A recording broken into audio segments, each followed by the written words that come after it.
after 9/11, you used that magic word Islamic terrorism and all humanitarian rights were waved aside. You could do whatever you like with the people, provided you could term them as Islamic terrorists. And this is exactly what Narendra Modi is doing. This near genocide which he's about to commit, he's blaming it on Islamic terrorism, hoping that he'll get away with it.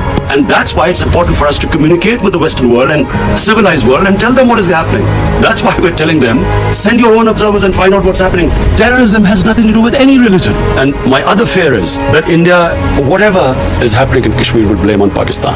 Last February, there was a Kashmiri boy who blew himself up on an Indian military convoy. The parents of the boy said that he was radicalized by the security forces on some checkpoints or something. Nothing to do with Pakistan. Yet Pakistan was immediately blamed for it. Once a conflict starts between two nuclear armed countries, and I told the Indian public too on television, I said it will go beyond me, my hands, or your Prime Minister's hands once it starts. Who knows where it's going to end up?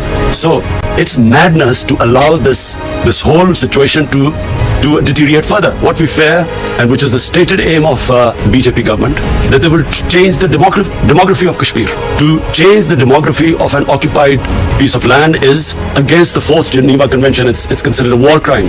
That unfortunately, India today is governed by a racist, a Hindu supremacist, a party, RSS, which was banned in India 2 or 3 times as a terrorist organization. RSS was responsible for the assassination of Mahatma Gandhi. Prime Minister Narendra Modi, who is a life member of RSS, was responsible for the pogrom which took place in Gujarat, where 2,000 people were butchered. They do not believe in the Nehru, Gandhi, secular, plural Indian society. India is changing, has changed in the 6 years. I know India. I have friendships. I know through cricket. I know the India of Nehru and Gandhi, and I know what is going on now.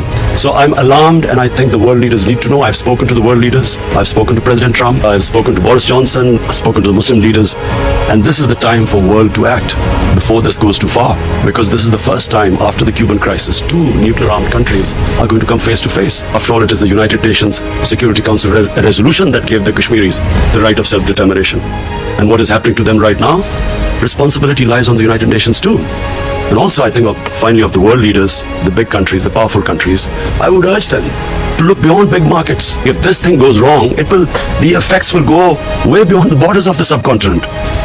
And this obsession with big markets and trade and all that, I mean, this is serious. So it's important for us to tell the world, and I know now that at least everyone knows. I've apprised all the major world leaders of the situation in Kashmir. And as time goes on, and I fear that this is going to end up in a massacre, at least we will be able to tell the world community. And if India blames Pakistan for this, then at least the world would know about it.